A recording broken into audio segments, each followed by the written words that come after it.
Assalamu alaikum, my brothers and sisters. With everything happening around the world right now, people are asking, and rightly so, are we approaching the day of resurrection? This subject has been a major concern for our scholars for over 1,000 years. And considering current events, it's time we take heed. This knowledge is within the field of what we call Islamic eschatology. And it's an important part of the Islamic belief system so that we can prepare ourselves for our journey into the next world. So what are the signs of the final day? Please pay attention to each one of the following 5 signs because they are all largely different to each other and I chose them for that specific reason. Sign number 1 of the Day of Judgment, the coming of the Prophet Muhammad sallallahu alaihi wa and the degradation of morality. In a prophetic tradition, the blessed Prophet sallallahu alaihi says, "Bu'ithtu ana was-sa'ata kahatayn." He puts his 2 fingers up and he says, I and the final hour were summoned together like these 2. As in, we come together. I am one of the signs of the final day.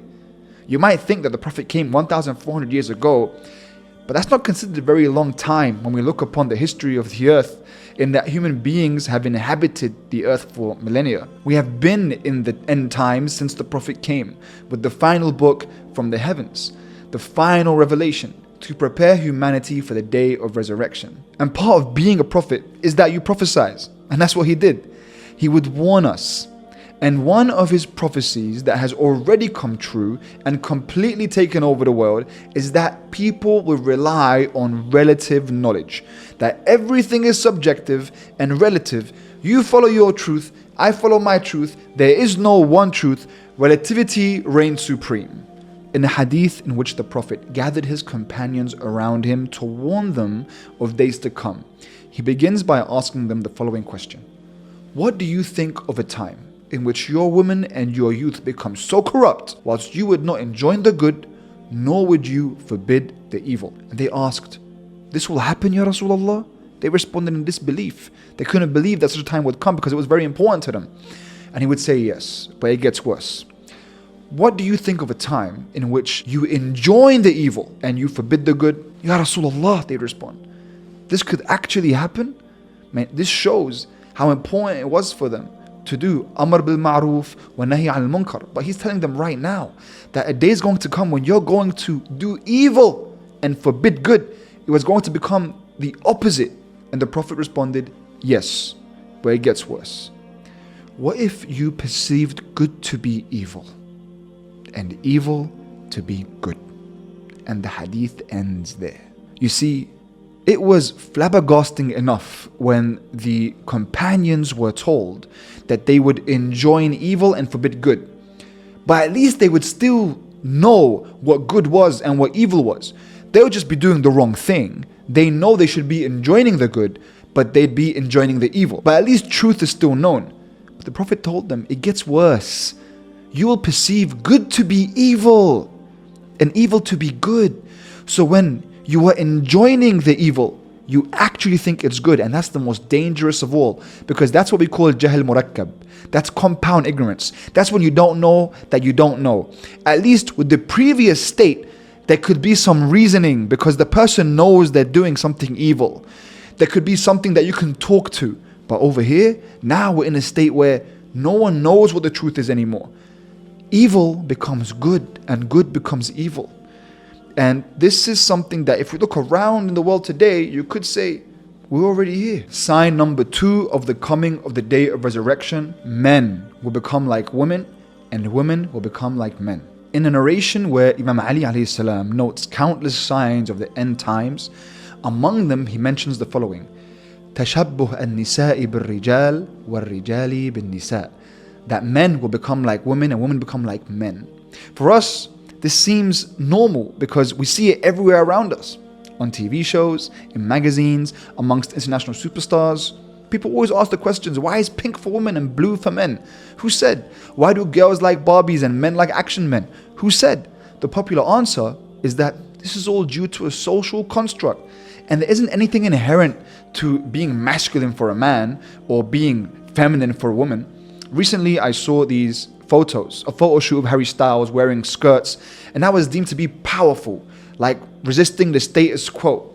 But this has literally become the status quo. And if you speak out against it, you're labeled all sorts of hateful names. Whereas Islam always had assigned gender roles, at least when it came to certain attributes, like feminine attributes being dominant, more dominant in women, and masculine attributes being more dominant in men. In modern culture, this is obviously no longer the case.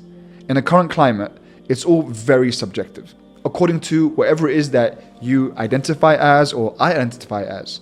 There's a film I actually recommend you guys to watch on this subject by a man named Matt Walsh, who, mind you, I have severe political differences with. We all do. But the film gets the point across. It's called What is a Woman? And in this film, he goes around asking American officials, all sorts of different professionals in America, different academics in America. He asks them the very same question, simple question. What makes a woman a woman? What is a woman? And they'd respond with, a woman is someone who identifies as a woman. And he'd say, right, so what is that? And they could never really give a solid factual reply because they didn't want to say it's due to having a certain reproductive organ. And all they could say was, it's someone who identifies as that. It's relative. I turned on CBeebies. I don't even know if that channel is still on, but CBeebies, I remember not too long ago, a couple of years ago, Will Young was giving a talk to children before they went to sleep. And he had these two teddy bears, and he'd say, this is Papa Bear and this is Papa Bear. And so you have an indoctrination of the idea coming straight to our children. And this is all deemed as normal. So we are seeing the dissolution of the final remaining sacred institution, which is the family, by getting rid of what it means to be a man and what it means to be a woman. I'm not even allowed to proclaim my beliefs of the contrary. And if I do, it might even be incriminating. This is a sign of the end times. It's already being fulfilled. We're already here. So that's 2. The third sign of the approach of the day of resurrection, the smoke, or as we call it in the Quran, al-dukhan. In the Quran, Allah subhanahu wa ta'ala says in Surah Dukhan, verse 10, فَارْتَقِبْ يَوْمَ تَأْتِي السَّمَاءُ بِدُخَانٍ مُبِينٍ. Just wait, he says, for that day that the skies will bring forth a smoke that will encompass everything and all of mankind. And that will be a severe tribulation. All of mankind, everywhere. You won't be able to escape or go somewhere that won't be encompassed by the smoke. Just the other day, I was actually driving and there was a great fog and I couldn't see a thing. I was driving, literally could not see a thing in front of me unless it was right in front of me. I had to stop driving. I felt blinded, and it was the first time that I felt that would happen to me. SubhanAllah, it was just a week ago. And it reminded me of this verse, that this would be everywhere. No one would know where anyone is. It would be terrifying that the whole world would experience this. And that was just a fog. What would the dukhan be like? So what exactly is the dukhan? How does the Quran speak about it? We don't know if it's a tribulation directly sent from Allah subhanahu wa ta'ala or if it's something that's caused by mankind. But there are theories that if the dukhan refers to a man-made phenomena, then it could be in reference to the mushroom cloud that appears after the explosion of a nuclear bomb. And we've seen that in Hiroshima, and we've seen that in Nagasaki. In verse 35 of Surah Ar-Rahman, Allah subhanahu wa ta'ala mentions the coming of the smoke once more. But he precedes it with a notion of a flash of fire of some sort. So he says, يُرْسَلُ عَلَيْكُمَا شَوَاظٌ مِّن نَارٍ وَنُحَاسٌ فَلَا تَنْتَصِرَانِ. He's speaking there to the jinn and mankind, and he's saying that there'll be sent to you, sent upon you, a flash of light or fire and smoke that follows it, and there will be no one to come to your aid. Now, could this be a sign pointing to some sort of warfare like nuclear warfare? Allahu A'lam, Allah knows best, we don't know that. What we do know is that there will be a smoke. It could be something pointing towards something that is man-made, or it could be a severe tribulation from the heavens. And when it comes, it seems that this would be a literal smoke, heavy, that would be so thick, it would block out the sunlight from the earth. So everything would be dark. No one will be able to see anything. And it may be a smoke that if it's inhaled, it may cause pain. So this is something that is quite scary when you think about it. Everyone's going to be encompassed by this smoke. It's mysterious. We have narrations that speak about it a little bit, but it's often warned against. Imam Ali alayhi salam warns us against it. Prophet Muhammad warns us against it. So this is something that will come in the end of times, right before the day of judgment. Sign number 4 of the coming of the day of judgment is the coming of Al-Dajjal. The Dajjal will bring with him fitna, sedition and seduction. Fitna means both of those things.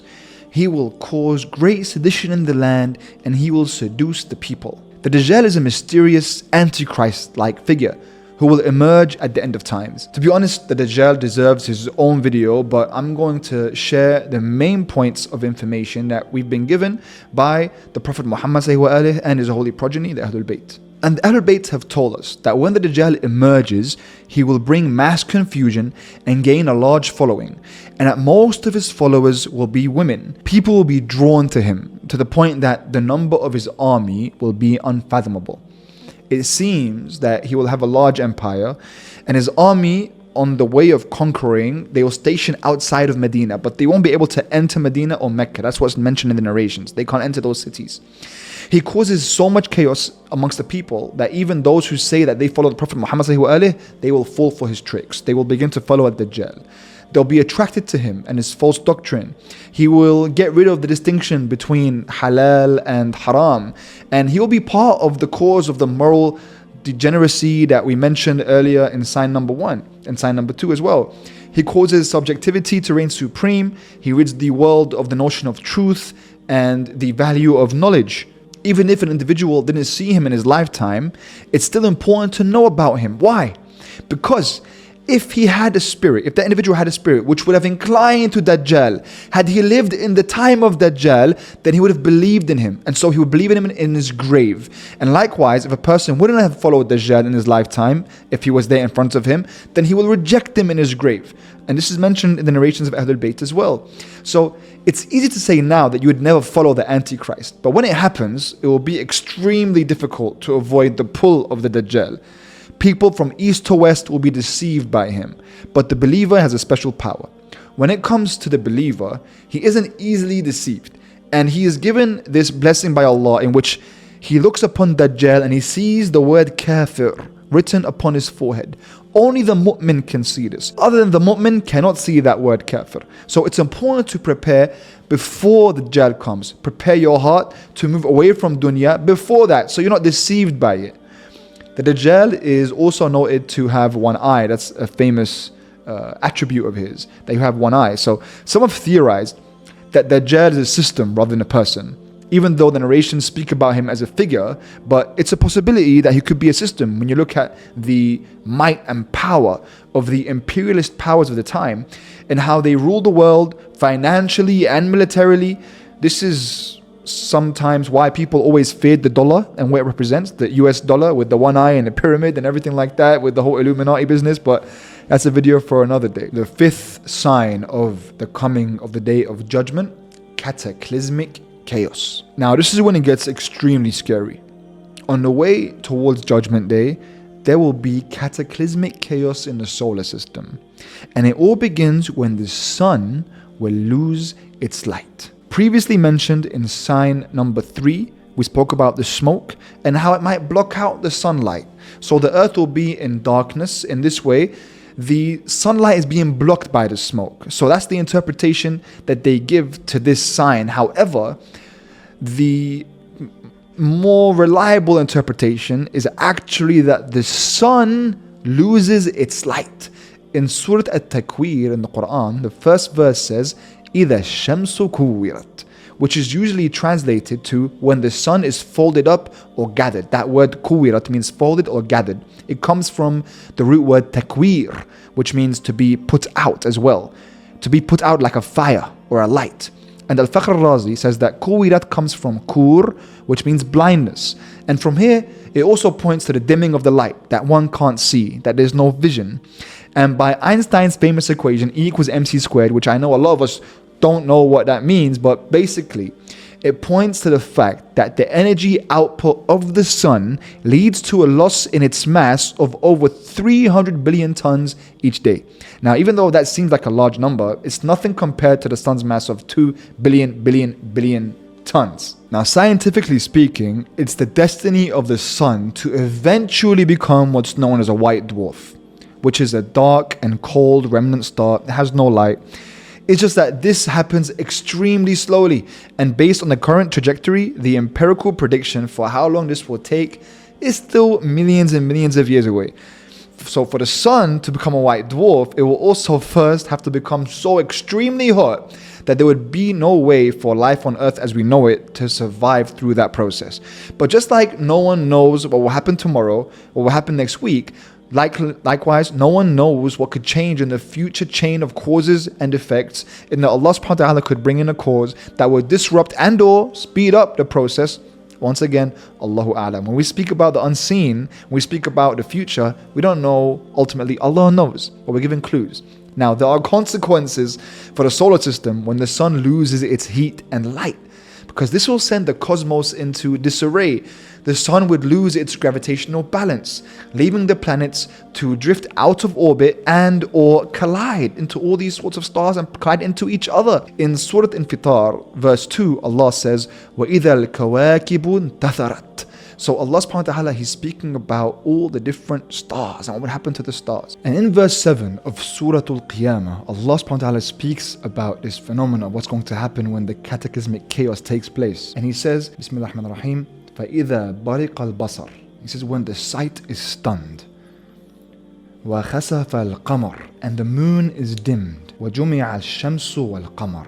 And He says the sun and the moon are brought together. يَقُولُ الْإِنسَانُ يَوْمَئِذٍ أَيْنَ الْمَفَرُ. On that day, the human being will cry out, to where is the escape? So in these verses, we are giving a picture of the event that the moon will be pulled towards the sun. They're going to be brought back together.